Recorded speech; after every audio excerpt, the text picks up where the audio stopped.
오늘 고3 등교 수업이 시작됐지만 고3 확진 사례가 잇따라 보고되면서 인천과 경기 일부 지역에서 학생 귀가와 등교 중지 조치가 내려졌습니다. 이런 가운데 삼성 서울병원발 확진자가 1명 추가되면서 감염 확산 우려가 이어지고 있습니다. 전문가 모시고 자세한 이야기 나눠보겠습니다. 김탁 순천향대 부천병원 감염내과 교수 자리하셨습니다. 어서 오십시오. 네. 교수님, 오늘 추가 환자가 지역 발생과 해외 유입을 포함해서 32명입니다. 오늘 0시 기준이고요. 정부는 방역망 내에서 통제가 가능한 수준이다 이렇게 보고 있는 것 같은데 전문가로서 어떻게 평가하십니까? 환자들이 밀접 접촉자에서 네. 추가로 확진되는 것은 환자들이 자가격리를 하고 있기 때문에 추가 접촉이 발생하지 않아서 네. 관리되고 있다고 할 수 있습니다. 그래 다만 지금 삼성 서울병원 사례처럼 네. 감염 경로를 알 수 없는 사람들이 계속 생기고 있어서 네. 좀 계속 주의 깊게 봐야 되는 상황이라고 생각합니다. 네. 지금 또 우려가 되는 게 일단 당장 고3 학생들의 등교 수업이 시작이 됐다는 점인데 그 인천에서는 고교생 2명이 확진 판정을 받아서 일부 고등학교는 등교 중지 조치가 내려지기도 했고요. 귀가 조치가 취해졌습니다. 이런 교육당국의 조치는 적절했다고 판단하시는지요? 일단 학생들 중에 추가 확진자가 생기면 접촉자가 계속 늘어나기 때문에 네. 지금 시행하셨던 조치는 저는 적절하다고 생각합니다.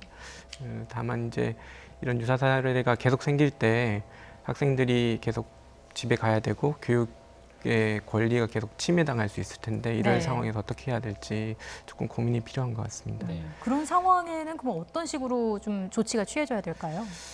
기본적으로는 현재 이제 그러니까 등교를 한 상황에서는 네. 어쨌든 증상이 있는 사람들이 생기거나 확진자의 밀접 접촉자가 확인되거나 이런 경우는 어쨌든 귀가하는 수밖에 없을 것 같고요. 네. 그렇기 때문에 온라인 수업을 강화한다든지 교육의 방법들을 좀 재편을 해서 학생들의 권리가 좀 침해되지 않도록 조치를 해야 되지 않을까 싶습니다. 네.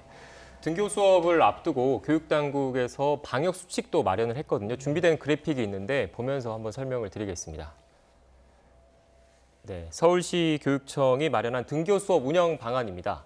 교과 수업 학생의 이동 수업을 자제하고 책상을 일렬로 배치, 그리고 책상 간의 간격을 최대한 유지하고 점심 급식 시간은 그러니까 시간을 좀 나눠서 운영한다는 내용인 것 같습니다. 결국 핵심은 학교 안에서도 거리 두기와 밀집도를 낮추는 방향으로 이제 학사 일정을 운영을 하겠다라는 내용인 것 같은데 교수님께서는 실효성이 있는 방안이라고 보십니까? 어떻습니까?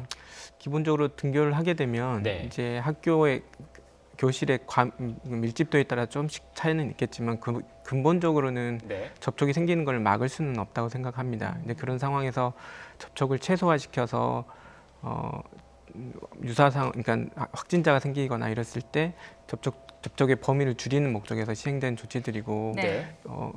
그렇다고 등교를 지금 아주 계속 미룰 수는 없는 상황이기 때문에 네. 그리고 등교를 계속 미룰 수 있도록 지금 교육부에서 아직 준비는 하고 있지 않아서 어쩔 수 없이 불가피하게 학교를 연 상태에서는 이런 조치를 해서 피해를 최소화하는 전략이라고 생각합니다. 네.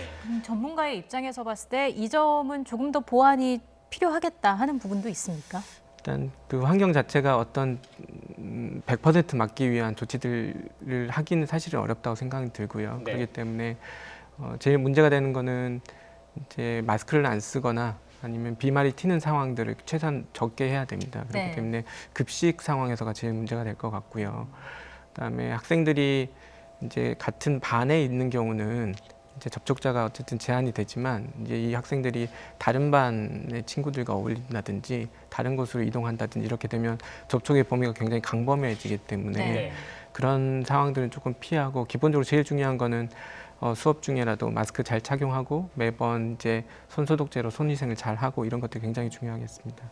네, 그리고 교육당국과 방역당국이 등교 수업 이 방침 일정을 짜면서 가장 고민했던 지점이지 않을까 싶기도 한데요. 자칫 학교 안에서 학생들이 감염이 됐을 경우에 그 학생들이 집으로 돌아가면 가정에서 가족들에게 또 감염시킬 수 있고 이게 또 2차, 3차, N차 감염으로 번질 수가 있지 않습니까? 이런 점을 가장 우려했던 것 같은데 학교에서 이제 학생들이 몸에 어떤 증상, 어떤 징후를 보였을 때 주의해야 하는지 또 병원이라든지 방역당국에 신고해야 되는지 어떤 게 있을까요? 근본적으로는 이제 학생들이 네. 젊은 연령대가 굉장히 낮기 때문에 네. 증상이 없거나 아주 경미한 감염자가 네. 많을 가능성이 높습니다. 그래서 사실은 말씀하신 질문에 대해서는 완전히 찾아내기 어렵다. 제일 네. 우려되는 것은 증상이 없는 시기, 혹은 아주 경미한 시기에 학생 스스로도 심지어는 눈치채지 못하는 상황에서 감염이 돼 있을 수 있기 때문에 이런 학생들의 전파가 되는 것은 좀 불가피한 측면이 있습니다. 그렇다고 하면 증상 여부와 상관없이 저희가 어떤 범위 내에서는 감시 체계를 구축을 해서 네. 증상 여부와 상관없이 검사를 시행한다든지 이런 정기적인 검사를 한다든지 이런 다른 조치들이 좀 필요할 수 있고 네.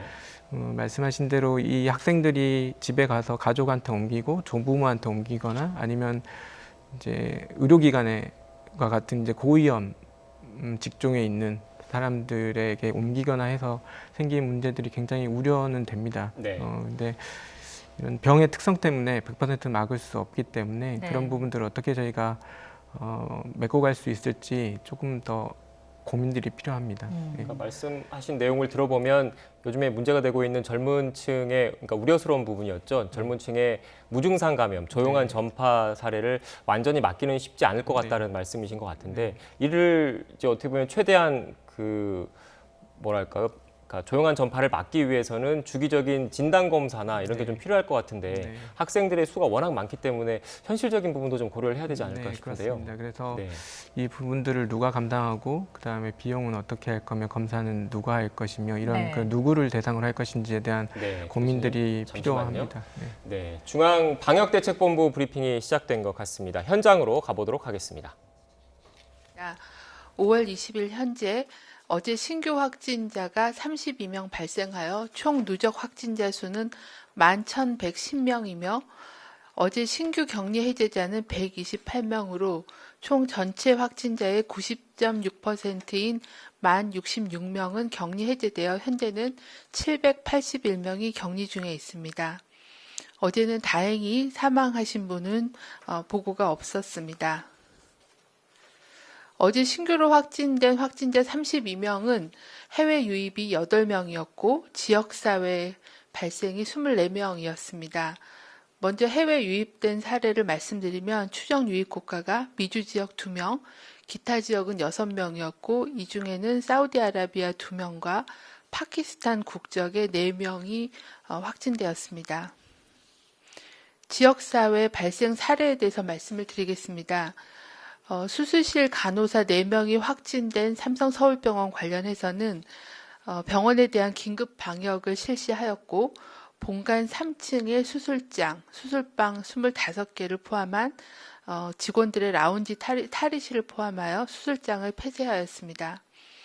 역학조사 과정 중에 확인된 접촉자와 능동감시자에 대해서는 전수검사를 실시하고 이 중에 밀접 접촉자로 분류된 124명에 대해서는 자가격리 또는 1인실 격리를 실시하였습니다. 총 검사 대상인 1,207명 중에서 기퇴원한 환자 8명을 제외한 1,199명에 대해서는 검사를 실시하였고 이 중 기확진된 간호사 3명이 확인되었고 641명은 음성, 나머지는 검사가 진행 중이며 아직까지는 간호사 4명 이외의 추가 환자는 보고되고 있지는 않습니다. 접촉자 및 능동감시자 전원에 대해서 주기적인 검사와 모니터링을 실시할 예정이며 퇴원 환자 8명에 대해서도 선별진료소 등을 통해 검사를 시행하여 조치할 계획이 있습니다. 클럽 관련된 유행 관련해서는 5월 20일 12시 기준으로 총 누적 환자는 196명입니다. 지역별로는 서울이 100명, 경기도가 41명, 인천이 35명으로 주로 많이 발생하고 있습니다. 감염 경로별로는 클럽을 직접 방문한 사람이 95명이었고 이들로 인한 지역사회 전파로 가족, 지인, 동료 등의 접촉자가 101명으로 접촉자에서의 확진자가 좀 더 많은 수를 차지하고 있는 상황입니다. 인천광역시의 경우는 클럽 관련된 전파가 코인 노래방, PC방, 택시 탑승자 등으로 확산되고 있는 상황으로 인천광역시와 교육부는 5월 6일부터 19일 사이에 인천광역시 미추홀구에 있는 비전플라자, 연수구 서울 휘트니스 인천점, 미추홀구에 있는 세움학원 등을 방문한 학생 및 교직원들에게는 가까운 선별진료소에서 검사를 받으실 것을 요청드립니다. 중앙방역대책본부는 경기도의 클럽 관련 확진자들이 방문한 시설 이용자에 대해서도 추적 관리를 진행 중에 있습니다. 아래 표에서 제시한 것과 같이 확진자들이 방문하였던 그 장소를 방문하신 분들은 가까운 선별진료소에서 검사를 받으실 것을 요청을 드립니다. 세부 내용은 자료로 가름하겠습니다. 중앙방역대책본부는 4월 24일부터 5월 6일까지 서울 이태원 소재의 클럽, 주점 등을 방문하신 분은 외출을 자제하고 증상에 상관없이 선별진료소에서 진단검사를 받으실 것을 요청드립니다. 특히 교육시설이나 종교시설, 실내체육시설, 의료기관 등 많은 사람들이 이용하는 시설에 종사하시는 분은 감염 확산의 위험이 매우 높으므로 진단검사를 반드시 받아주실 것을 강조드립니다. 한번 검사를 받으셔서 검사 결과가 음성이라 하더라도 14일간의 잠복기 동안에는 발병할 가능성이 있습니다. 자가격리 대상자 또는 능동감시 대상자로 관리되고 있으신 분들 중에서 혹시라도 의심 증상이 생기면은 즉시 재검사를 받아주실 것도 당부를 드립니다. 중앙방역대책본부는 학교 코로나19 감염 예방과 신속한 대응을 위해 학생, 교직원은 등교 전 발열 또는 호흡기 증상 등이 있는 경우는 등교나 출근을 하지 않고 학교에서는 마스크를 상시 착용하는 것이 원칙이며 손 씻기, 기침 예절 등 개인 위생 수칙을 준수해 주시길 바랍니다. 특히 계약으로 집단 생활을 시작하게 된 학생들은 노래방, PC방을 방문을 금지해 주시고 교직원들께서도 클럽, 주점, 노래방, PC방 등 다중이용 시설을 방문하는 것을 자제해 주실 것을 당부드립니다. 학교에서는 교실 입실 전에 발열 검사를 철저히 하고 의심 증상이 있으면은 마스크를 착용한 후에 대기하고 보호자에게 연락 또는 119를 통해 선별 검사를 시행해 주시길 바랍니다. 확진자 발생 시에는 모든 학생 및 교직원은 보건용 마스크를 착용 후 귀가 조치하고 지자체와 또 방대본의 즉각대응팀이 역학조사와 소독, 시설 이용 제한 등의 방역조치를 실시할 계획입니다. 최근 들어 클럽, 주점, 노래방, PC방, 학원 등에서의 접촉으로 인한 지역사회 감염 사례가 증가하고 있습니다. 이러한 밀폐되고 밀집한 다중이용 시설의 이용과 모임을 자제해 주실 것을 당부를 드립니다. 이러한 그 밀폐된 공간에서 불특정한 다수와 밀접 접촉한 경우 발열, 호흡기 증상이 있으시면 관할보건소 또는 1339를 통해 선별진료소에서 진단검사를 받아주실 것을 당부드립니다. 특히 가족이나 같이 모임을 하신 분 중에 유증상자가 2명 이상 발생할 시에는 선별진료소에서 검사를 받아주시기를 바랍니다. 오늘은 3월 이후 거의 3달 만에 고3 학생들이 등교 수업을 하는 날입니다. 이태원 클럽 집단 감염에서 시작된 지역사회 전파가 특히 수도권을 중심으로 지속되면서 학원, PC방, 노래방, 체육시설 등 다중이용시설을 통해 고3 학생을 포함하여 학생들이 감염되었습니다. 등교에 대한 학부모님, 학생, 학교 교직원들의 우려와 불안이 큰 상황입니다. 학교가 안전해지려면 지역사회 감염 위험을 최대한 낮추는 노력이 필요합니다. 안타깝게도 코로나19는 질병 특성상 퇴치하는 것은 불가능하고 국내외에서 유행이 지속될 것입니다. 현재로서는 손 씻기, 마스크 등 개인 위생 수칙을 통해 각 개인들이 감염되는 것을 차단하고 밀집된 공간에서 접촉을 피하는 사회적 거리두기를 통해 집단 전파를 막는 것이 코로나 예방의 최선의 방법입니다.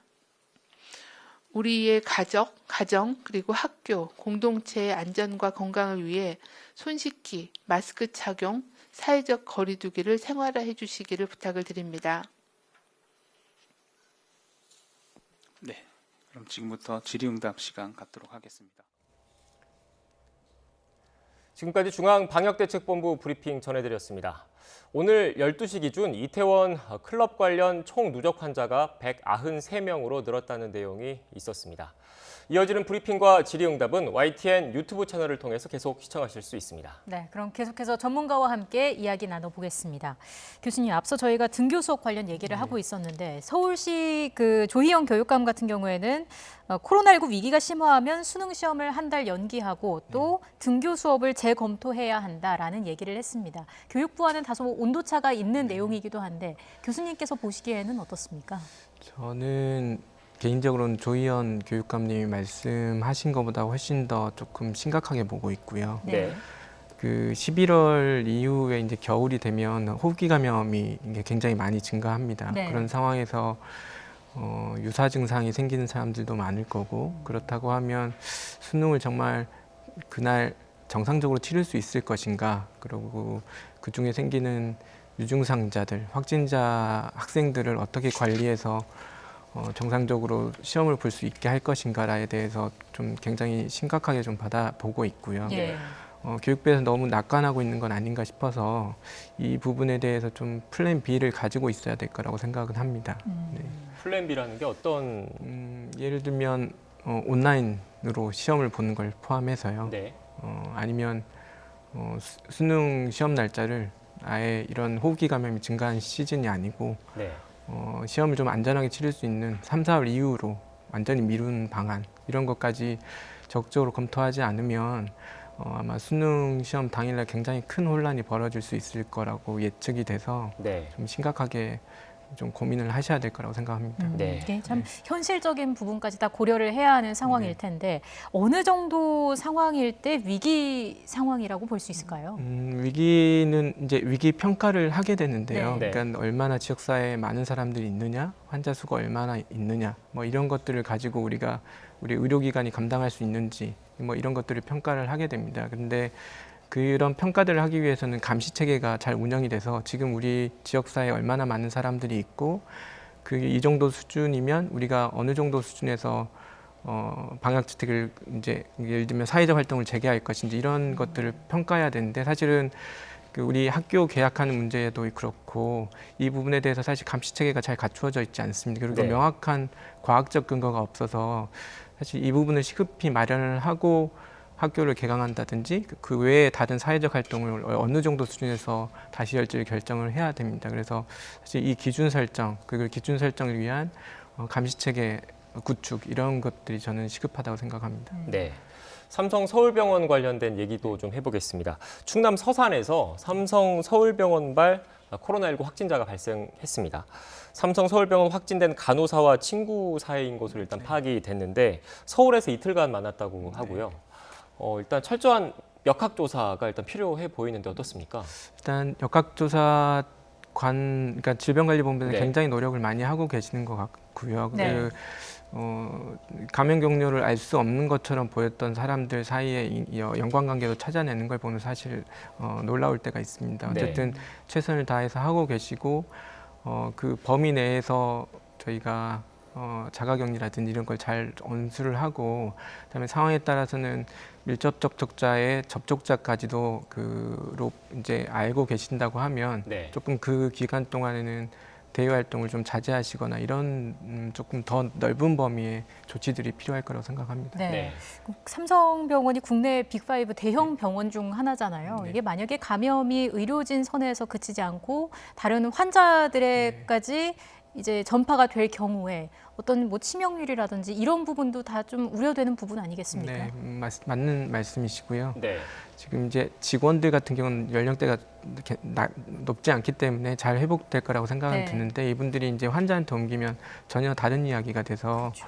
그리고 의료기관 자체의 기능도 굉장히 저하시키기 때문에 다른 진료를 받아야 되는 분들이 정상적인 진료를 보지 못해서 또 생기는 건강에 악영향이 우려가 좀 됩니다. 네. 그리고 삼성 서울병원 같은 경우에는 그 대형 상급병원, 최상위 상급병원이지 않습니까? 그렇기 때문에 입원 환자뿐만 아니라 이제 외부에서 오는 외래 환자도 많을 것으로 보입니다. 그래서 이 감염 사태가 이제 지역사회 감염, 외래 환자를 통한 지역사회 감염으로 퍼지는 것 아니냐 이런 우려도 나오고 있는데 어떻게 보십니까? 지금 당장 이제 제가 알고 있는 정보로는 네.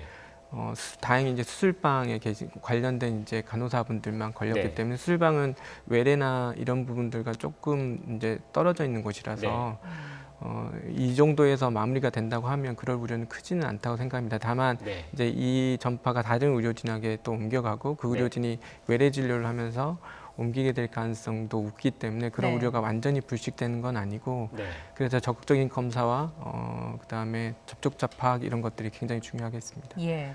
삼성 서울병원 같은 경우에는 지금 수술실 일부를 폐쇄했고요. 예정된 수술 60개에서 70개 정도를 잠정 연기한 상태입니다. 의료진들도 자가격리 상태에 들어갔고 아까 잠깐 언급을 해주셨지만은 그 의료 공백 사태가 또 불가피하지 않을까라는 우려도 나오는데요. 아마 지금 그렇게 하신 이유는 감염자가 많아서라기보다는 네. 이제 밀접 접촉자로 분류가 되기 때문에 정상적인 진료를 하지 못해서 네.